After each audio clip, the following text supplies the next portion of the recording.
tidak ada yang tidak muncul. Tapi udah ada pembicaraan Komunikasinya udah ada, selalu berkomunikasi dari sejak selesai pemilu, selalu berkomunikasi. Untuk perlu ada komunikasi, saya udah berkali-kali bertemu dengan Pak Prabowo. Kira-kira kapan tanggal pastinya untuk pertemuan antara Bu Mega dengan Pak Prabowo yang sebelumnya dikabarkan sebelum pelantikan? Nanti dalam waktu yang secepat-cepatnya dengan waktu yang setepat-tepatnya. Ya, itu tadi lagi-lagi sinyal yang dilontarkan oleh Puan Maharani mengenai apakah kemungkinan ada PDIP merapat ke pemerintahan Prabowo. Jawabnya insya Allah. Nah, tanggapannya nih Ketua Umum Partai Gerindra sekaligus Presiden terpilih Prabowo Subianto kemudian juga merespon nih soal kapan pertemuan dirinya dengan Ketua Umum PDIP Megawati Soekarno Putri akan terjadi. Prabowo pun menjawab pertanyaan wartawan kepada dirinya soal kapan pertemuan dengan Megawati selaku Ketua Umum PDI Perjuangan. Prabowo hanya menjawab singkat, mudah-mudahan insya Allah, sambil tersenyum tanpa memberikan keterangan lebih lanjut lagi. Akan berlangsung Pak pertemuan dengan Bu Mega? Sama Pak, rencana kalau rencana Bu Mega, rencana pertemuan sama Bu Mega itu kapan? Akan berlangsung Pak pertemuan dengan Bu Mega?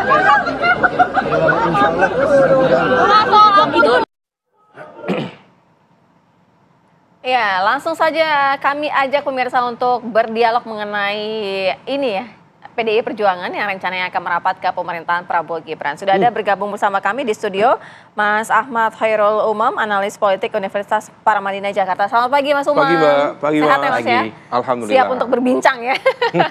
Kemudian sudah melalui daring atau Zoom ada Mas Aryo Seno Bagaskoro, politisi PDI Perjuangan. Selamat pagi Mas Seno. Selamat pagi Mbak Sira. Selamat pagi Mas. Baik. Ya, kemudian juga sudah hadir dari Zoom juga daring Bang Dhanil Anzar Simanjuntak, juru bicara Prabowo Subianto. Selamat pagi Bang Dhanil. Assalamualaikum. Selamat pagi Mbak Sira, Mas Alfat, Assalamualaikum. Mas Seno, Mas Umar. Waalaikumsalam warahmatullahi wabarakatuh. Saya mau ke Mas Seno terlebih dahulu. Mas Seno, ini jawaban dari Mbak Puan insya Allah. Tapi paling tidak begini, apa yang mendasari akhirnya PDI Perjuangan ini mau merapat ke pemerintahan Prabowo Gibran? Ya, merapat itu kan banyak tafsirnya ya. Tapi kalau bicara dalam konteks komunikasi politik, menjalin hubungan yang baik, silaturahmi dengan semua anak bangsa, saya rasa itu bukan sesuatu yang sangat baru di dalam tradisi politik kita. Meskipun di dalam berbagai kesempatan kontestasi demokrasi pilihan boleh saja berbeda dan memang harus berbeda karena itulah esensi dari pemilu dan demokrasi adalah merayakan perbedaan, tetapi itu tidak boleh mengurangi persahabatan komunikasi politik yang baik antar sesama anak bangsa. Dan dalam konteks itu saya rasa baik Bu Mega maupun Pak Prabowo adalah sesama ketua umum partai.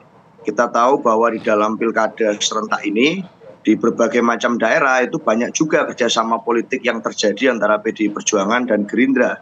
Setidaknya di level kabupaten kota itu terjadi. Sehingga buat kami menjaga hubungan baik ini suatu hal yang penting. Apalagi kalau bicara secara strategis, kita juga punya berbagai macam kepentingan ideologis untuk bicara tentang bagaimana kebijakan-kebijakan terbaik dapat dihasilkan pemerintah. Apapun yang kemudian menjadi posisi politik PDI Perjuangan nanti pasca Kongres, sudah teruji oleh sejarah bahwa PDI Perjuangan pernah berada di dalam maupun di luar pemerintahan. Dan baik pada saat di dalam maupun di luar, kita tidak kehilangan fungsi kritis. Meskipun di luar sekalipun, kita juga bukan berarti menjadi partai politik yang asal carok.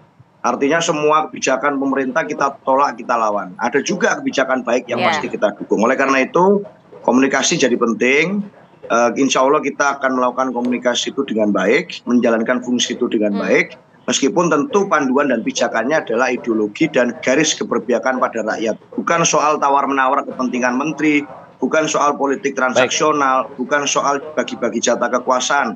Karena buat kami keberlanjutan partai jauh lebih penting daripada sekedar itu. Itu Mbak, terima kasih. Baik, tadi disebutkan juga mengenai tafsirnya bisa bermacam-macam. Tapi kemudian tafsir apa yang ditangkap oleh Pak Prabowo Subianto nih dengan adanya upaya merapat ini? Bang Dhanil mungkin bisa menjelaskan. Kalau kita melihat saya meminjam istilah Bang Daniel ya, nalar politiknya Pak Prabowo kan merangkul begitu ya. Apakah memang tawaran itu datang dari Pak Prabowo langsung untuk menawarkan PDIP untuk merapat, atau memang PDIP-nya yang merapat ke Prabowo? Iya, Mas Alfat, seperti tadi yang Anda sebutkan, kita pakai filosofi merapat tadi. Merapat itu kalau dalam tentara, rapatkan barisan, kira-kira begitu. Maka barisan itu harus dirapatkan, barisan itu harus dirapikan. Pertama, untuk menjaga keindahan dari barisan itu, supaya persatuan itu semakin kuat dan barisan itu semakin kuat. Kemudian kedua, tentu untuk memastikan soliditas dari barisan tersebut. Nah, makna barisan yang saya maksud adalah kehidupan berbangsa dan bernegara. Nah, berbangsa dan bernegara maknanya adalah kita ingin memastikan, Pak Prabowo ingin memastikan membangun komunikasi baik dengan semua kelompok, semua tokoh, semua partai politik, dengan maksud tentu membangun, saya sering sekali mengulangi istilah mutual understanding, kesepahaman bersama yang bisa menguntungkan untuk semua pihak, terutama bangsa dan negara, tentu rakyat Indonesia. Nah, dalam konteks mutual understanding yang dimaksud adalah Pak Prabowo selalu mengulang pentingnya persatuan elit yang kemudian pasti merembes pada persatuan di tingkat grassroots. Kenapa? Karena pada saat ini hipotesis Pak Prabowo adalah kita membutuhkan persatuan elit di tengah kondisi geopolitik dan geostrategis dan kondisi dunia yang sangat dinamis. Nah, oleh sebab itu rumah kita Indonesia ini harus dipastikan itu kompak dan barisannya rapat, sehingga ketika kita menghadapi gejolak, potensi geopolitik dan geostrategis yang sangat dinamis, bahkan bisa punya kecenderungan anarkis, itu kita bisa menghadapinya dengan baik, bisa menghadapinya dengan mudah. Nah, keinginan untuk bertemu dan bersilaturahim dengan Ibu Megawati itu adalah salah satu upaya untuk menjaga keguyuban, rapatnya barisan kebangsaan Indonesia, kira-kira gitu. Rapatnya barisan kebangsaan Indonesia, kira-kira begitu. Baik, Bang Daniel, tapi kan kalau misalnya kesepahaman bersama, posisinya itu ketika masuk di dalam juga belum tentu ada kesepahaman. Artinya welcome saja begitu. Kalau misalkan ada dinamika yang tidak sesuai dengan beberapa keputusan, kebijakan dan lain sebagainya. Masalahnya bukan pada apakah ada di dalam pemerintahan atau di luar pemerintahan. Masalahnya bukan pada apakah menjadi menteri atau tidak menjadi menteri. Masalahnya adalah tadi saya sebutkan, ada kesepahaman bersama bahwasannya kita akan menghadapi kondisi yang sangat dinamis. Nah, kondisi sangat dinamis itu butuh solusi-solusi yang kolektif, kolegial, bersama begitu. Nah, apakah nanti punya peran di luar pemerintahan atau di luar pemerintahan, itu hal yang berbeda. Yang paling penting adalah semua tokoh, semua elit politik itu punya kesepahaman bersama. Kita harus menghadapi tantangan ke depan, minimal 5 tahun ke depan dengan cara seperti ini. Bu Mega bisa mendukung dengan cara beliau, Pak Prabowo mengerjakan apa yang harus beliau kerjakan, kelompok-kelompok lain juga melakukan hal yang sama. Ini kan tarian yang memang harus diorkestrasikan dengan baik, dengan indah, sehingga terjadi harmoni yang kita sebut dengan persatuan itu. Oke, saya ingin ke Mas Umam. Kalau kita melihat penjelasan Bang Daniel, ada mutual understanding yang ingin dicapai begitu ya. Kalau kesepahaman bersama di dalam pemerintahan, di dalam koalisi, saya bisa paham. Tapi mutual understanding dengan pihak yang berada di luar pemerintahan, ini akan seperti apa bentuknya kalau dari Mas Umam melihatnya? Ya begini, kalau misal kita analogikan sekarang koalisi Kim sudah bersiap untuk tinggal landas. Semua sudah masuk ke pesawat nih. Private jet atau pesawat apapun ya. Nah, ini tinggal menunggu PDIP. Dalam konteks ini, soliditas Kim tentu sudah dirapatkan. Tetapi apakah nanti akan PDIP masuk dalam pesawat atau tidak, itu pilihan PDIP. Tetapi kalaupun kemudian PDIP tidak masuk dalam pesawat, belum tentu PDIP tidak nitip bagasi. Artinya dalam konteks negosiasi, kompromi dan juga proses komunikasi politik jangka dekat, kalaupun kemudian PDIP tidak masuk dalam kekuasaan, maka kalkulasi kepentingannya akan tetap terjadi. Nah, oleh karena itu, apapun, ini bicara tentang konteks kekuasaan tentu sangat luas.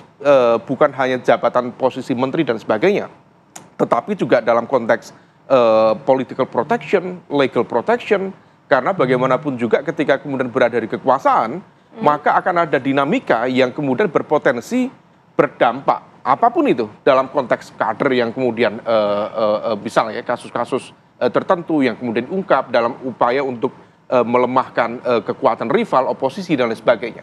Nah, kalau misal kesepahaman itu bisa dituangkan dengan baik, bisa disampaikan dengan baik, maka pertemuan dari Bu Mega dan juga Pak Prabowo itu bukan sekedar kemudian untuk negosiasi dapat menteri atau tidak, tetapi kemudian meletakkan basis kekuatan politik itu betul-betul kemudian sinkron di sana. Dan ini akan menegaskan bahwa kekuasaan baru Prabowo tidak memiliki resistensi politik apapun.